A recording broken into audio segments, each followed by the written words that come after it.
ओम शांति। आज 18 सितंबर 2022 की अव्यक्त मधुर महावाक्य रिवाज है 15 अप्रैल 1992। हेडलाइन है ब्राह्मणों की दो निशानियां, निश्चय और विजय। अब मुरली सुनते हैं विस्तार से। आज बाबा ने कहा, आज बाप दादा चारों ओर के ब्राह्मण बच्चों की विशेष दो निशानियां देख रहे हैं। ब्राह्मण अर्थात निश्चय बुद्धि और निश्चय बुद्धि अर्थात विजयी। तो हर एक ब्राह्मण निश्चय बुद्धि कहाँ तक बने हैं और विजय कहाँ तक बने हैं, क्योंकि ब्राह्मण जीवन का फाउंडेशन है निश्चय और निश्चय का प्रमाण है विजय। तो निश्चय और विजय दोनों की परसेंटेज एक है, यह अंतर है। रिजल्ट क्या देखी होगी? निश्चय की परसेंटेज सभी ज्यादा अनुभव करते हैं और विजय की परसेंटेज निश्चय से कम अनुभव करते हैं। जब किसी से भी पूछते हैं कि निश्चय कितना है तो सभी कहते हैं 100%, और निश्चय की निशानी विजय कितनी है उसमें 100% कहेंगे। आपका स्लोगन निश्चय बुद्धि विजयंती। फिर निश्चय और विजय में अंतर क्यों? निश्चय और विजय दोनों निशानियां समान होनी चाहिए ना, लेकिन अंतर क्यों है? इसका कारण क्या? कोई भी फाउंडेशन जब पक्का किया जाता है तो उस स्थान को चारों ओर अटेंशन देकर पक्का किया जाता है। अगर चारों ओर में से एक कोना भी कमजोर रह जाए तो पक्का रहेगा या हिलता रहेगा। ऐसे ही निश्चय का फाउंडेशन चारों ओर अर्थात विशेष चार बातों का संपूर्ण निश्चय चाहिए। वो चार बातें पहले भी सुनाई हैं। एक तो बाप में संपूर्ण निश्चय, जो है जैसा है, जो श्रीमत जैसे बाप की दी हुई है उसी विधि पूर्वक यथार्थ जानना, मानना और चलना। दूसरी बात, अपने श्रेष्ठ सौमान संपन्न श्रेष्ठ भाग्यवान आत्मा स्वरूप को जानना, मानना और चलना। तीसरी बात, अपने श्रेष्ठ ब्राह्मण परिवार को यथार्थ विधि से जो जैसा है वैसे जानना, मानना और चलना। चौथी बात, सारे कल्प के अंदर इस श्रेष्ठ पुरुषोत्तम युग व समय को उसी महत्व से जानना, मानना और चलना। इन चार बातों में जटिल निश्चय बुद्धि है और चारों में संपन्न परसेंटेज है तो उसको कहेंगे संपूर्ण यथार्थ निश्चय बुद्धि। ये चारों ही निश्चय के फाउंडेशन के स्तंभ है। सिर्फ एक बाप में निश्चय है और तीनों बातों में से कोई भी स्तंभ कमजोर है, सदा मजबूत नहीं है, कभी हिलता कभी अचल होता है तो हलचल हार खिलाती है, विजय नहीं बनाती। कोई भी हलचल कमजोर बना देती है और कमजोर सदा विजयी बन नहीं सकता। इसलिए निश्चय और विजय में अंतर पड़ जाता है। बाप दादा के सामने बहुत बच्चे भोले बन करके रूरियान करते हैं कि हमें निश्चय तो पूरा है, बाबा मैं आपका और आप मेरे हो, यह पक्का है। 100% तो क्या 500% निश्चय है, लेकिन हलचल भी है। फिर मनाने के लिए कहते हैं आप तो हमारे हो ना, पक्का कराते हैं, बहुत भोली बातें करते हैं। मैं जो हूँ जैसी हूँ आपकी या आपका हूँ। तो बाप भी कहते हैं आप जो हो जैसे हो मेरे हो, लेकिन बाप जो है जैसा है आपका है। भोला बनना अच्छा है, दिल से भोले बनो, लेकिन बातों में और कर्म में भोले नहीं बनो। दिल के भोले भोलानाथ के प्यारे हैं, बातों में भोले स्वयं को भी धोखा देते तो दूसरों को भी धोखा दे देते हैं, और कर्म के भोले अपना भी नुकसान करते हैं तो सेवा का भी नुकसान करते हैं। इसलिए दिल से भोले बनो, बिल्कुल सेंट। ऐसे भोले सेंट अर्थात महान आत्मा, लेकिन बातों में त्रिकालदर्शी बन करके बात सुनो और बोलो।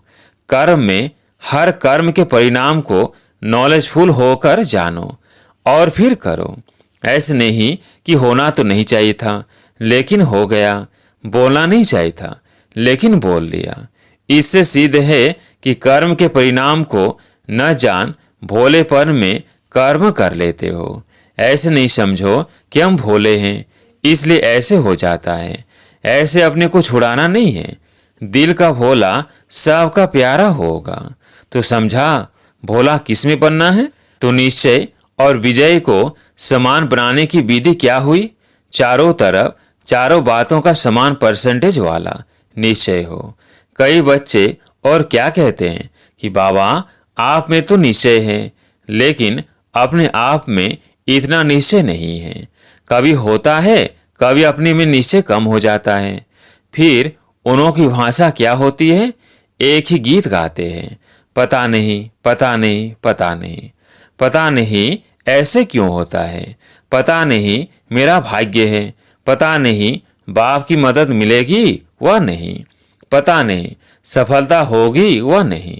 जब मास्टर सर्वशक्तिमान हो तो इस निश्चय में कमी है, तब पता नहीं का गीत गाते हो। और तीसरे फिर क्या कहते हैं कि बाबा हमने तो आपको देख के सौदा किया, आप हमारे हो और हम आपके हैं। इस ब्राह्मण परिवार से हमने सौदा नहीं किया। ब्राह्मण परिवार खिटखिट है, आप ठीक हो। ब्राह्मणों के संगठन में चलना मुश्किल है, एक आपसे चलना सहज है। तो बाप दादा क्या कहेंगे? बाप दादा मुस्कुराते हैं। ऐसे बच्चों से बाप दादा का एक प्रश्न है, क्योंकि ऐसी आत्माएं प्रसन्नचित्त नहीं रहती, प्रश्न बहुत करती हैं। ये ऐसे क्यों? ऐसा होता है क्या? तो वह प्रसन्नचित्त आत्मा नहीं है, प्रश्नचित्त आत्मा है। बाप दादा भी उन्हों से प्रश्न करते हैं कि आप आत्मा मुक्ति धाम में रहने वाली हो या जीवन मुक्ति में आने वाली हो? मुक्ति में रहना फिर जीवन मुक्ति में आना है ना। तो जीवन मुक्ति में सिर्फ बाबा ब्रह्मा होगा या राजधानी होगी?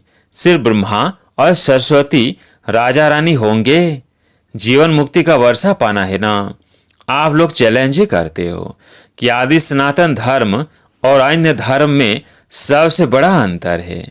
वो सिर्फ धर्म स्थापन करते हैं और आप धर्म और राज्य दोनों की स्थापना कर रहे हो। यह पक्का है ना?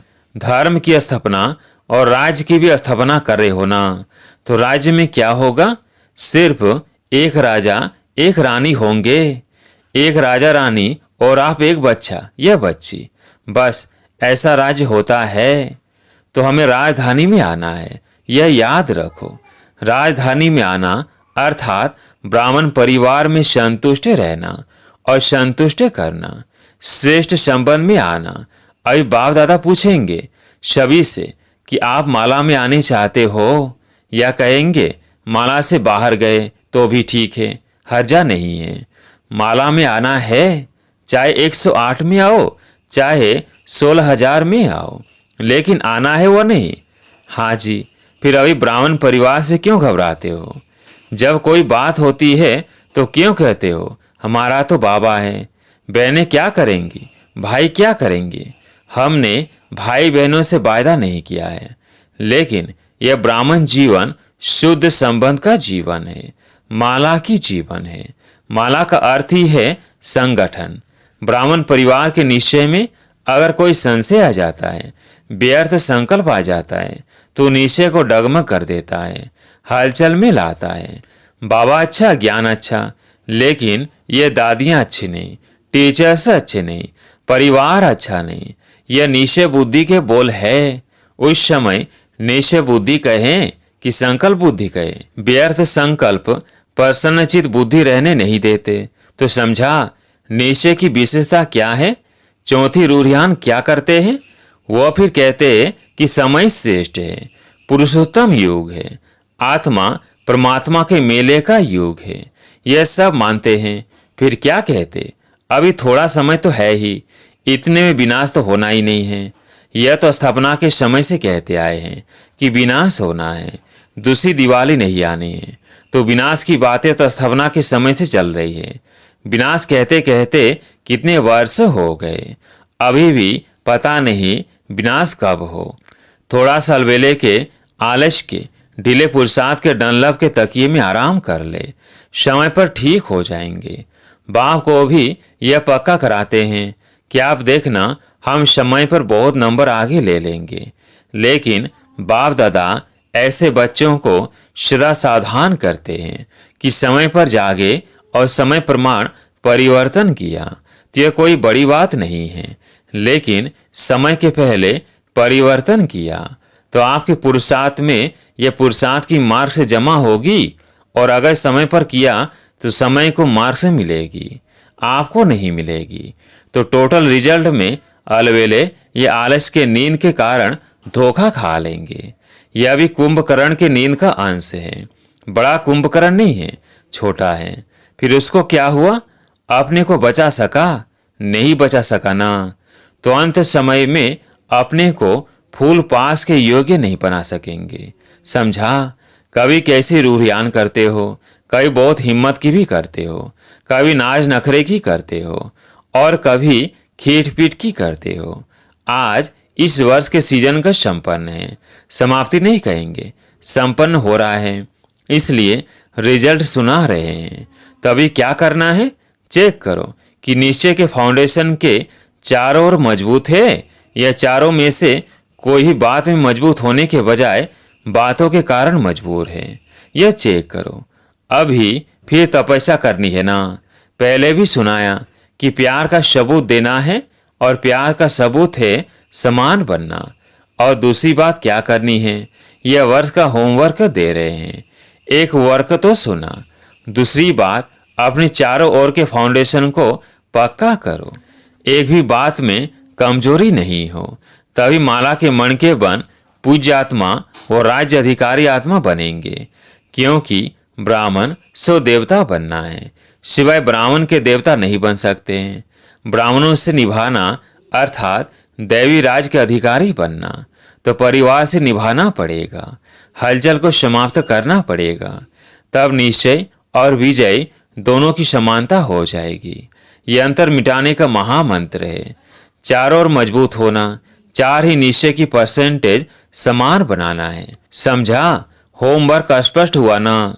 अच्छे स्टूडेंट होना, या कहेंगे कि अपने सेंटर के होम में गए, प्रवृत्ति के होम में गए तो होम में ही होमवर्क रख कर आए, ऐसे तो नहीं कहेंगे ना। होशियार स्टूडेंट की निशानी क्या होती है? होमवर्क में भी नंबर 1, तो प्रैक्टिकल पढ़ाई में भी नंबर 1, क्योंकि मार्क्स से जमा होती है। अच्छा, और क्या रिजल्ट देखी? वर्तमान समय बच्चों की 2 होशियारी देखी। अपनी होशियारी तो जानते होंगे ना। पहली होशियारी क्या देखी? 100 को देखना और पर को देखना। स्वदर्शन चक्रधारी बनना या परदर्शन चक्रधारी बनना, 2 बातें हैं ना। मेजॉरिटी किसमें होशियार है? बाप दादा ने पहले भी सुनाया है कि कई बच्चों की नजदीक की नजर बहुत तेज हो रही है और कई बच्चों की फिर दूर की नजर बहुत तेज हो रही है। लेकिन मेजॉरिटी की दूर की नजर तेज है, नजदीक की नजर कुछ ढीली है। देखना चाहते हैं लेकिन अस्पष्ट देख नहीं पाते हैं। और फिर होशियारी क्या करते हैं?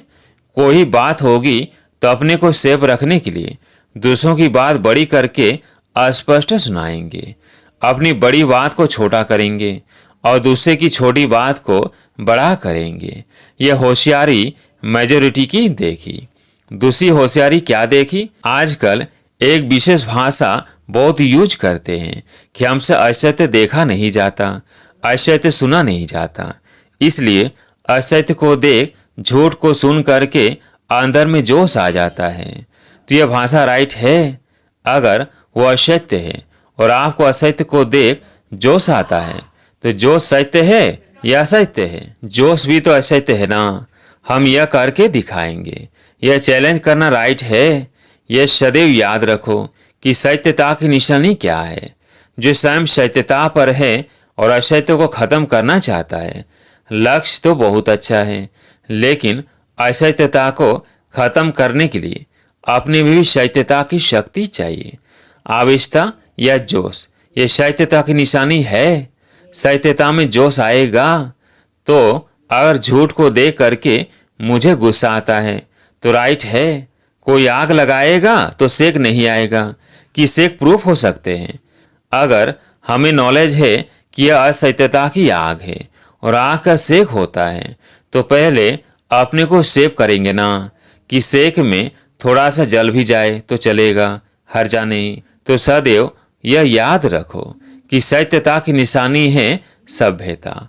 अगर आप सच्चे हो, सत्यता की शक्ति आप में है, तो सभ्यता को कभी नहीं छोड़ेंगे। सत्यता को सिद्ध करो, लेकिन सभ्यता पूर्ण। अगर सभ्यता को छोड़कर असभ्यता में आकर के सत्य को सिद्ध करना चाहते हो, तो सत्य सिद्ध नहीं होगा। आप सत्य को सिद्ध करना चाहते हो, लेकिन सभ्यता को छोड़ करके अगर सत्यता को सिद्ध करेंगे तो जिद हो जाएगा, सिद्ध नहीं। असभ्यता की निशानी है जिद और सभ्यता की निशानी है निर्माण। सत्यता को सिद्ध करने वाला सदैव स्वयं निर्माण होकर सभ्यता पूर्वक व्यवहार करेगा। समझा? दूसरी होशियारी, ऐसे होशियार नहीं बनना। तो यह भी होमवर्क है कि ऐसी होशियारी को छोड़कर निर्माण बनो। बिल्कुल निर्माण, मैं राइट हूं, यह रॉन्ग है, यह निर्माणता नहीं है। दुनिया वाले भी कहते हैं कि सत्य को अगर कोई सिद्ध करता है तो कुछ न कुछ समाया हुआ है। कई बच्चों की भाषा हो गई है, कई बच्चों की भाषा हो गई है। मैं बिल्कुल सच बोलता हूँ, 100% सत्य बोलता हूँ, लेकिन सत्य को सिद्ध करने की आवश्यकता नहीं है। सत्य ऐसा सूर्य है जो छिप नहीं सकता। चाहे कितनी भी दीवारें कोई आग लाए, लेकिन सत्यता का प्रकाश कभी छिप नहीं सकता। सच्चा आदमी कभी अपने को यह नहीं कहेगा कि मैं सच्चा हूं, दूसरा कहे कि आप सच्चे हो। अच्छा, अभी क्या करेंगे? स्व परिवर्तन करना, दूसरे के परिवर्तन की चिंता नहीं करना। इसको शुभ चिंतक नहीं कहा जाता है। फिर कहते हैं हम चिंता नहीं करते हैं, शुभ चिंतक है ना। लेकिन 100 को भूल दूसरे के शुभ चिंतक बनना, इसको शुभ चिंतक नहीं कहा जाता है। सर्व के साथ पहले 100 होना चाहिए, 100 नहीं और सर्व के शुभ चिंतक बनने चलो तो तीर नहीं लगेगा, सफलता नहीं मिलेगी। पहले 100 और 100 के साथ सर्व। यही बाप दादा का बच्चों से दिल का प्यार है। प्यार की निशानी है कि प्यार करने वाले की कोई कमी देख नहीं सकते, कोई कमी सुन नहीं सकेंगे, उसको भी संपन्न बनाएंगे। यह है दिल का सच्चा प्यार। बाप दादा दिल वाला है, इसलिए दिल का प्यार है। हर एक बच्चे को समान और श्रेष्ठ देखने चाहते हैं। हर एक बच्चे को सफलता मुहूर्त देखना चाहते हैं, हिम्मत मुहूर्त नहीं, सफलता मुहूर्त। अच्छा, चारों ओर के सदा निश्चय बुद्धि श्रेष्ठ आत्माओं को सदा निश्चय और विजय को समानता में लाने वाले तीव्र पुरुषार्थी आत्माओं को सदा स्वमान में रह स्वपरिवर्तन और शर के परिवर्तन के यथार्थ कल्याण की भावना रखने वाली आत्माओं को सदा बाप के समान बन प्यार का सबूत देने वाली आत्माओं को सदा यथार्थ रूरियान कर व्यर्थ बातों को समाप्त करने वाली आत्माओं को दिल वाला बाप दादा का याद, प्यार और नमस्ते।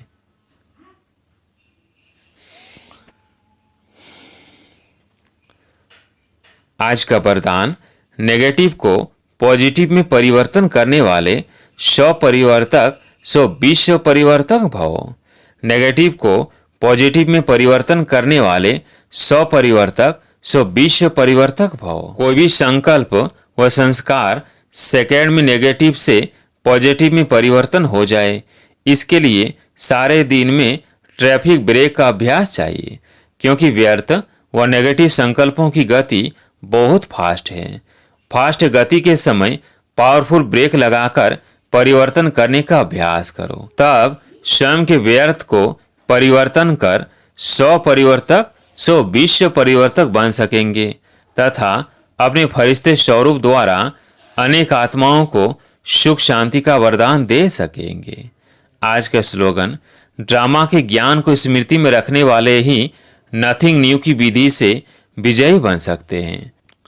एक सूचना है, आज मास का तीसरा रविवार है। सभी राजयोगी तपस्वी भाई बहनें साय 6:30 से 7:30 बजे तक विशेष योग अभ्यास के समय अपने लाइट माइंड स्वरूप में स्थित हो। प्रकृति के मध्य बाप दादा का आह्वान करते हुए कंबाइंड स्वरूप का अनुभव करें और चारों ओर लाइट माइट की किरणें फैलाने की सेवा करें। अच्छा, ओम शांति।